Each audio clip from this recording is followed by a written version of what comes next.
Hi everyone, welcome back to Novel Nomad and welcome to my Cozyathon TBR announcement. I'm really excited to be taking part in Cozyathon this year. It did happen last year during autumn, but unfortunately I just had so many things on my plate already. I just could not fit Cozyathon in there. But it is very exciting. Cozyathon this year is going to be held from the 1st to the 15th of February, and the theme will be St. Valentine's, because when is another time just as cozy and as lovely as the Valentine season. So just down below I'll link Read-a-thon's original creator with her announcement video, and she's going to be posting many other recommendation videos, so keep tuned for those. But at Read-a-thon it's nothing without its challenges. And for the 15 days, I believe Sylvia has chosen 15 challenges for you to participate in. Now, not all of them are reading 15 books, but some of them are doing things every single day. So what I plan to do is I plan to post most of these things on my Instagram, which is linked in my homepage. So if you want to check out my Cozyathon progress day by day, check out my Instagram page and you'll be able to see how I'm going. The challenges 1 to 8 are more themed for day or event challenges, where the other challenges Sylvia has labelled them bookish challenges. So I've picked a few books to link in with those challenges that I can read throughout Cozyathon, and hopefully I can get them done. So jumping straight into the Bookish Date, Date 9 is going to be read a book with a red or pink cover. So for this one I've chosen Hiromi Kawakami's The Nakano Thrift Shop. I also really want to read her other one that she's written that's been translated, but this is by a Japanese author, so sneaky, I've chucked in a few of my Japanese books that I'll be doing a Japanese TBR of all the books that I'd hopefully like to read before I go to Japan or whilst I'm in Japan. But I definitely want to read this one and possibly read, I think it's called Strange Weather in Tokyo, whilst I'm over there, so that'll be really interesting to read whilst in Tokyo. But this one has a decidedly pink cover and definitely fits date number 9's requirements. Date number 10 is read a book with a sweet title, and this one I have chosen The Kitchen House. Now I'm not sure if this is a sweet title or not, but when I think of kitchen I think of sweets and baking and homeliness and just happiness. So I thought The Kitchen House sounds like a beautiful title, and it is a beautiful cover as well, and it does go in with the theme a little bit for St. Valentine's, so I'm looking forward to this one.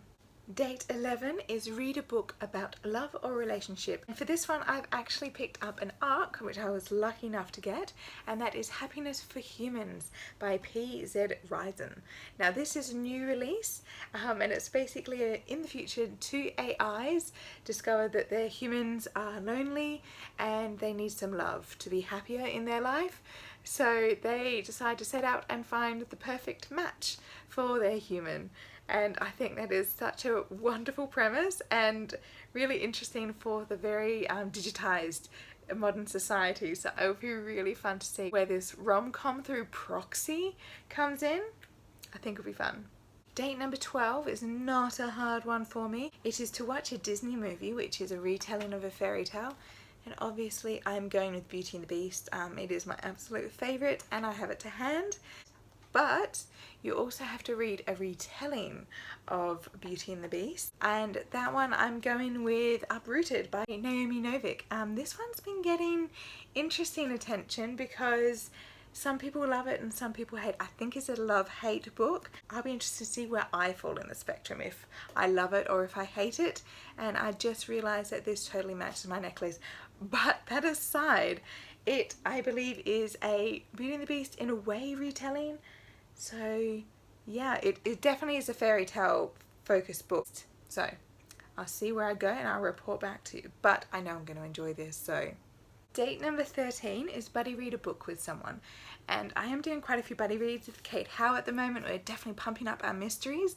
But another book I technically will be buddy reading. It is for book club, but I hope to inspire a few other book clubbers to read this one, because it is a little bit like more, I suppose, literary than what we have been reading lately, and it's The First 15 Lives of Harry August by Claire North. It is almost like a regeneration story where this child goes through life after life after life, and it's what he learns in all his different lives, and he has to uncover a mystery, I believe. So it's a very interesting. I'm not huge on the regeneration one. Sometimes it's handled well, sometimes it's not. but from all accounts this is handled very well, so it definitely made the book club reading list. So I'm looking forward to buddy reading this one with a few of my fellow book lovers this month. Date 14 is have a reading date with someone, and I utterly love having reading dates where you just get to relax or at least chat about books or go to a bookstore. That's always a fun date. So reading dates will be really lovely.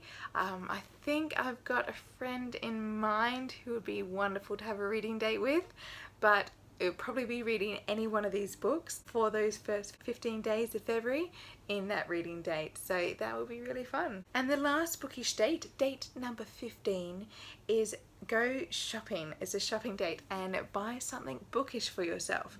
And I will definitely not have any problem whatsoever finding something bookish for myself, and I think I will present that lovely bookish item on Instagram, of course, but also on my wrap up when I get to tell you my thoughts on these lovely books.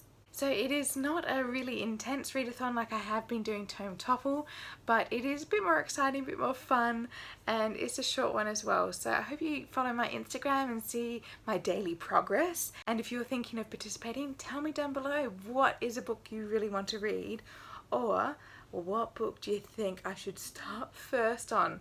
I'm slightly leaning towards Happiness is for Humans just because it sounds so wonderful. Or do you think I should get Naomi Novik out the way, uprooted, see if I fall on that love-hate spectrum? So I hope you all have a wonderful day and happy reading. Bye!